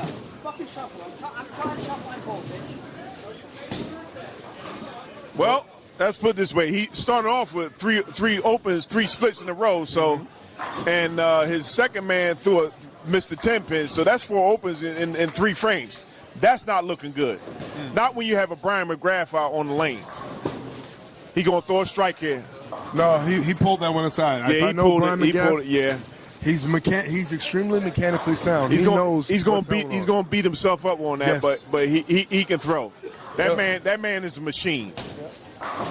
Well, one thing about a down and in bowler, once you lean slightly to the right, you will always pull into the left. Very good. That's exactly what happened. Did somebody teach you that? I told myself that when I was winning championships.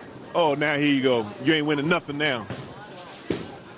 Brian McGrath for the pickup. We'll keep that on the hush because I'm an unbiased commentator. Yeah, all right. I'm unbiased too. I'm just calling like I see it. Rematch at Battle Bowl, man. I ain't like look, that. You have a rematch. You ain't gonna do nothing. Rematch at Battle Bowl, man. I'm your daddy. But we both got to bowl left-handed. No. No, we're gonna bowl right-handed like we normally do. I tell you, if you want to make it fun, do 2-handed bowling. Let's go. Oh, you talking about language? I'm trying to make that transition. Oh, yeah? Yep. And my wrist messed up, so now I Now can't your really wrist do it. messed up. Here we my go. high game Here we two-handed go with is the 258. excuses, whatever. My high game is 258 Right now, two-handed. even with all of the mistakes that Hell Yeah has done, see Sean Hatch keeping it. Oh, throwing a strike. He said, what mistake? Sean said he ain't throwing no more split. He said, what mistake? I ain't see it. Sean Hatch, can you come here for a second, sir? I made 110 pin. Sean Hatch, let me ask you a second, sir. You've been throwing the ball really good today, sir. Is something that you trying to send a message or something? Repeat that again. I'm sorry. I know you had a lot of people. Don't get scared of Rob. Your team, you have been throwing the bowling ball really good today. You had a 237, 257. You have the best IB. You and Brian McGrath have the best look on these lanes. Are you trying to send a message for the playoffs? Yeah, we ain't a team to be messing with.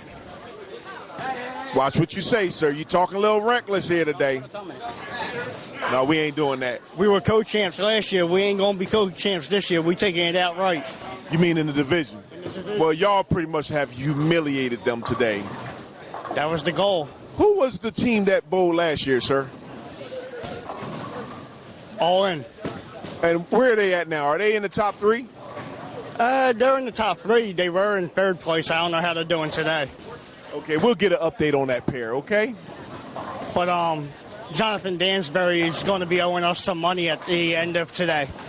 Oh, is there a bet out there? There was a bet out there for whoever finished higher than his team. He put $1,000 up on it, and we're going to take that money from him. Oh, he must be sick right about now. That's why he's not here. Jonathan Dansbury, I don't know about that, but Jonathan Dansbury, somebody say you have a debt to pay, sir. They said they expect their money cash on delivery today. That's what I heard. They said Cash App works, though. Yes, it does. Cash App, Venmo, Zelle, dollar bills. Y'all. Thank you, sir. You know what? Even though it may be cloudy on this match, I mean, there's still, brighter horizons ahead because both teams are going to still make the playoffs, I still feel. No matter I what. don't know, but it depends on what All In does today. If All In wins today, and I don't know what the situation is with the number, but I believe it was tight up at the top with the top four teams. Okay. So if they take over, that's not good. I mean, yeah, it's never going to take over. Brian McGrath comes back with a strike. Yeah. The machine. If they get their anchor man throwing strikes again, it's a wrap. Oh. Okay.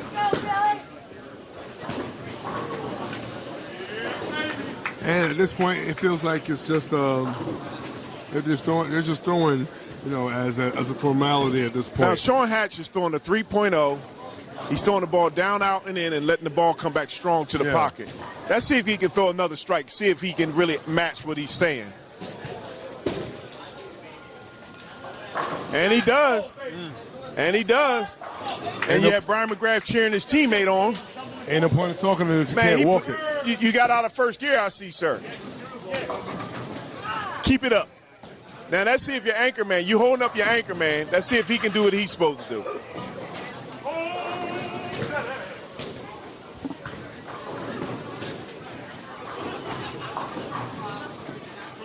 And Chuck throws another.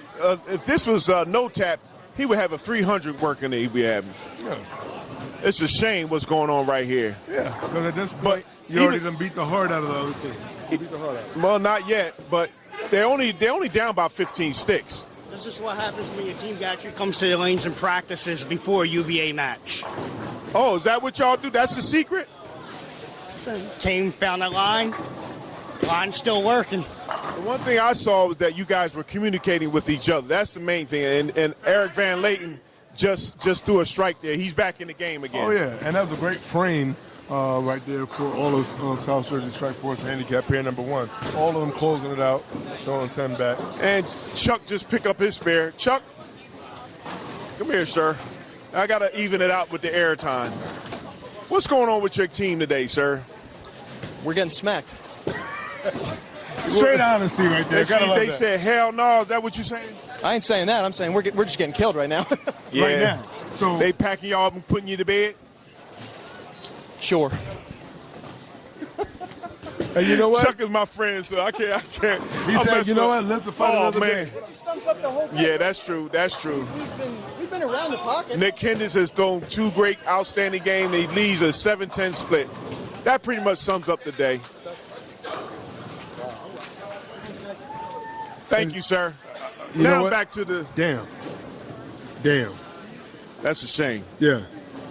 And look, when Fat Elvis is leaving a 7-10 split and he's blowed his heart out, that is something.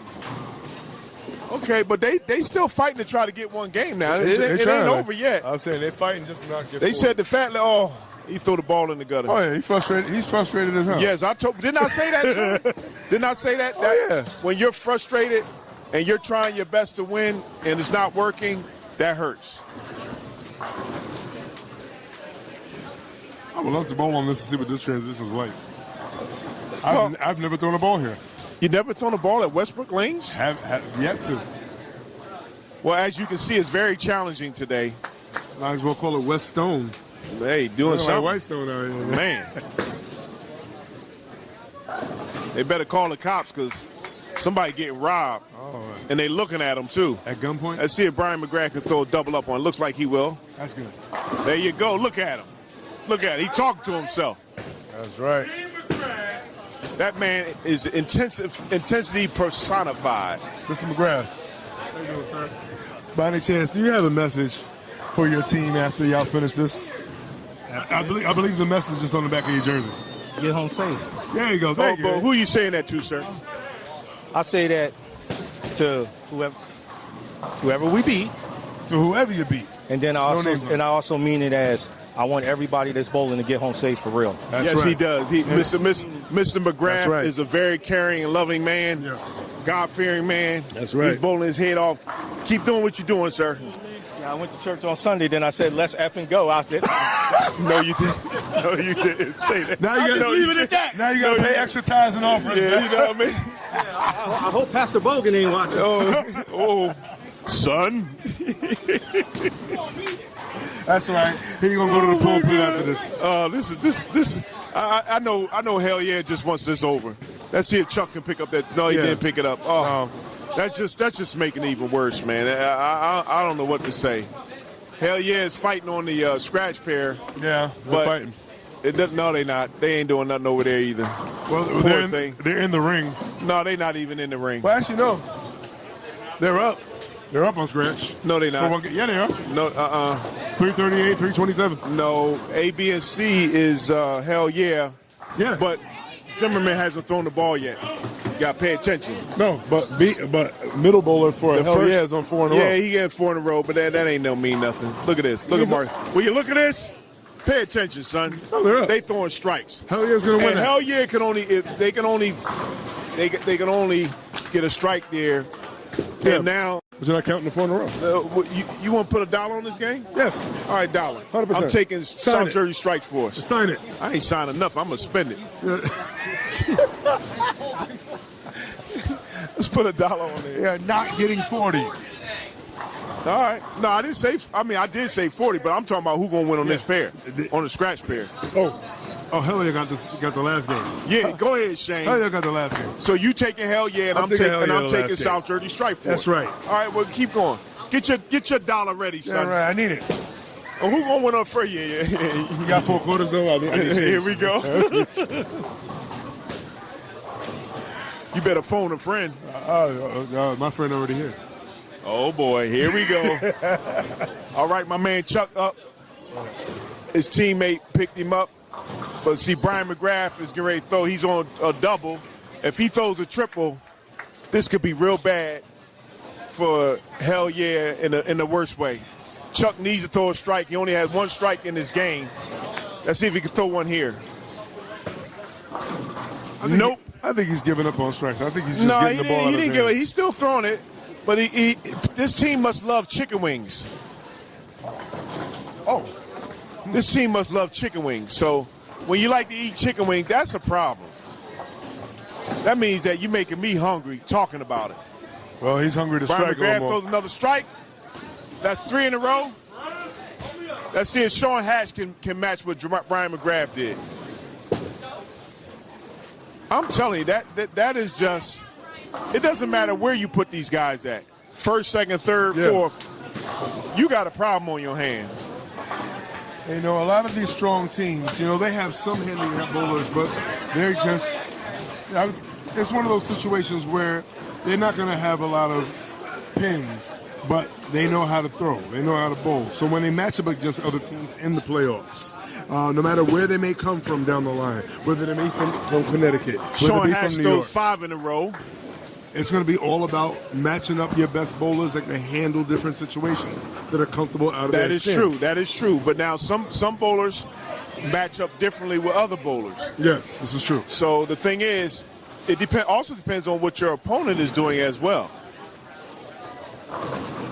And the bowlers that you put on there, are they going to like noise? Well, only game that's close right now is on the scratch pair.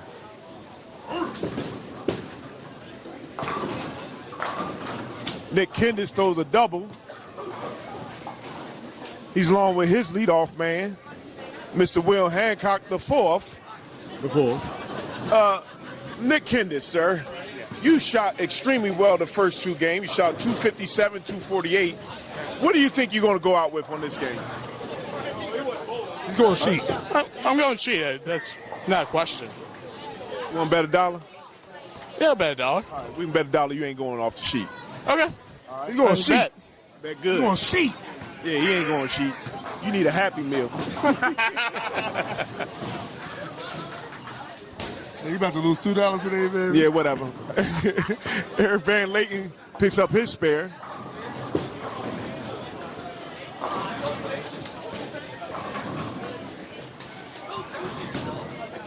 If I win, just hold on to it for me. Well, I'm just going to take Nick Kendis' money and give it to you. Oh, no. Oh, no. I ain't going to lose 2 bets. Not the Peter the Paul. That's right. PP loan. Oh, here you go. And let's see what happens up here. Goal number 1. And well, I guess they don't want to get back in the match. So this match may end up being 38-2 because the South Jersey Strike Force on the scratch pair is falling apart on the last 3 frames. They got splits. I think because they're up so much, they don't care. At this point. But the thing is, if I was their leader, I'd be like, look, we need. Oh, Shane picks that up. Shane heard you. He said, I can't. That's right. He said, I can't do that. He said, I can't see it on camera. They want to have a shot in the last 2 frames, so you never know what can happen. Brian McGrath throwing his next ball in the Brian in the cares 8th every frame. shot. Oh, now see that time he didn't follow all the way through. We saw that. And you see that his ball didn't break into the back end of the pocket. Little pop up. That's right. No fingers in it. Still looking at a very good game. Yes, he is. I tell you, hell yeah, must love chicken, man, because they throwing a lot of chicken wing. Their elbow coming away from their body. Sauce, man? Wait. Drums or flats? Drums, my man. Drums. Drums? Yes. But they getting beat like a drum. Yeah, they sure are. Getting smacked around like they named Frankie. But, like I said, hell yeah makes the playoffs. I feel bad for whoever they got to bowl because you remember matches like this. That is true, but now let's remember this here. Yeah. If you get beat 38-2, okay, that's not a good thing. All right, so now that means they can come up with just 300 points. They went from first place to third place, depending upon what All In did today. That's a fall and a stumble right there. Hey, why don't you do me a favor? What's that? You want me to do it? I'll go look and see what Hell Yeah is doing, or what All In is doing. Okay. All right, go ahead. Take a little peek. And for the moment, it's going to be a one-man booth as Mr. Malachi Moore goes to see what's happening with All In. Someone else who has a, dare I say, vested interest in the outcome of the match between Hell Yeah and one South Jersey Strike Force. Speaking of Strike Force, he is still forcing the issue and throwing a lot of strikes. And Sean Hatch has pulled more than a rabbit out the hat. And he is going crazy right now. He is trying to go out with a bang or 2 or 3.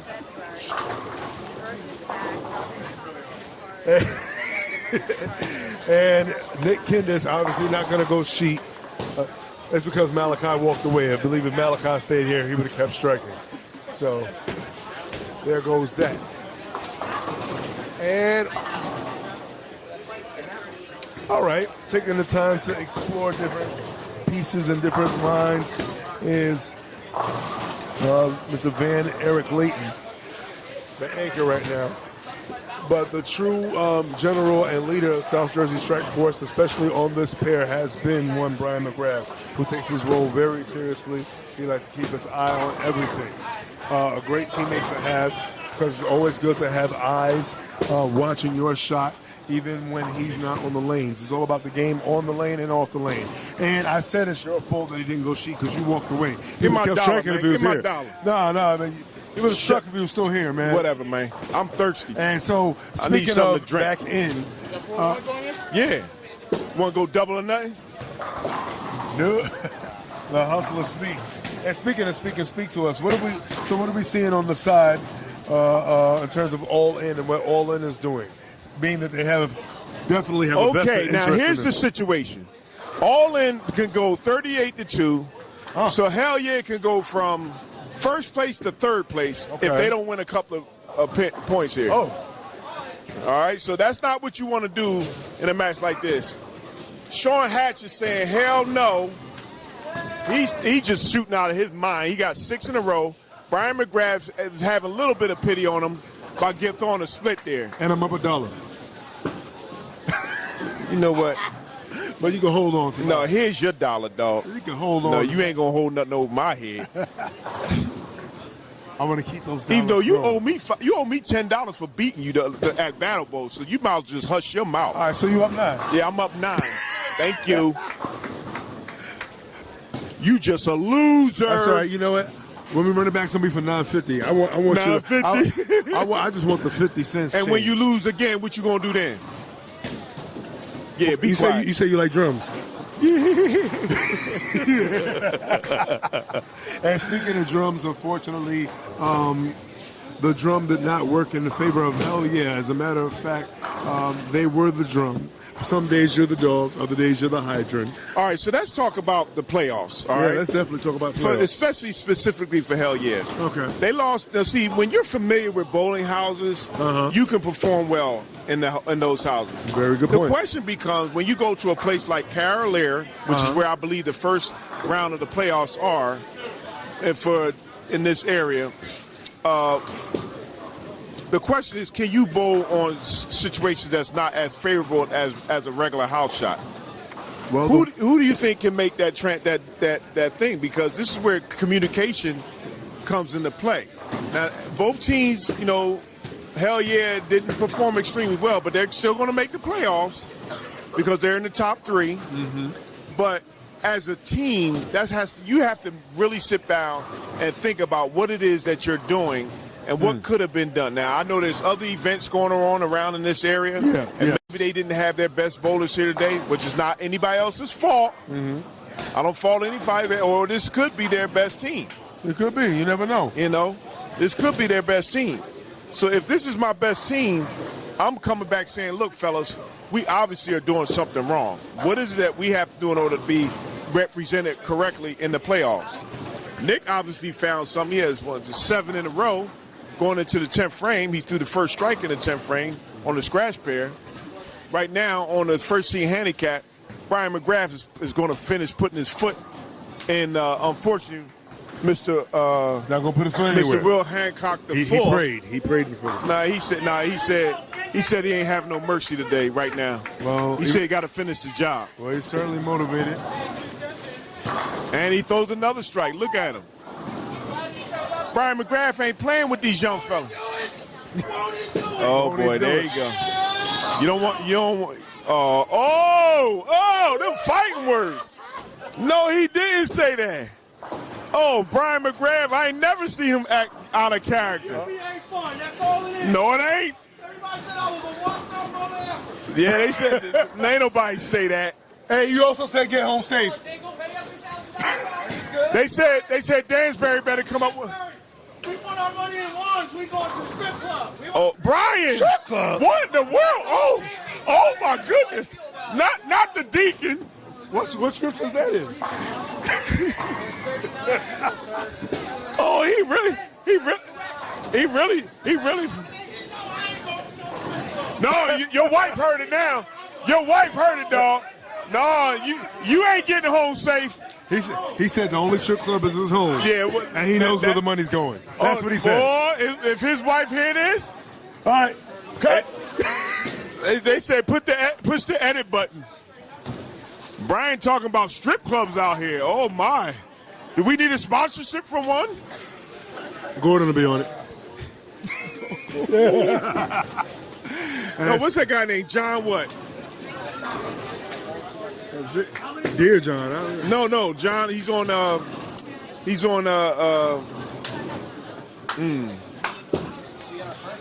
3-time champion.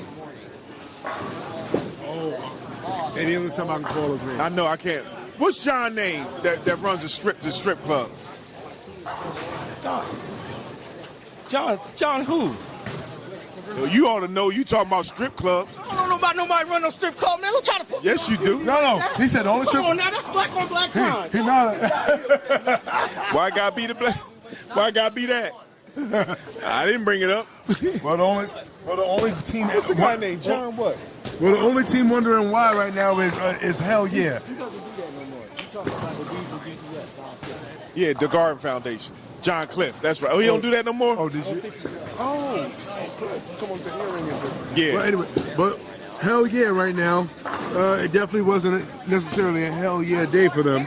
Nah, they looking for their mama. And all of them will be walking home with 15 toes. Well, and we I know where one the extra thing, foot is. I know one thing. South Jersey Strike Force going to eat real nicely off of Dansbury tonight. Oh, no. Dansbury should have kept his mouth shut, and he should have phoned a friend. Well, and we have one Jay Keith here. Listen, like I told you guys in the beginning,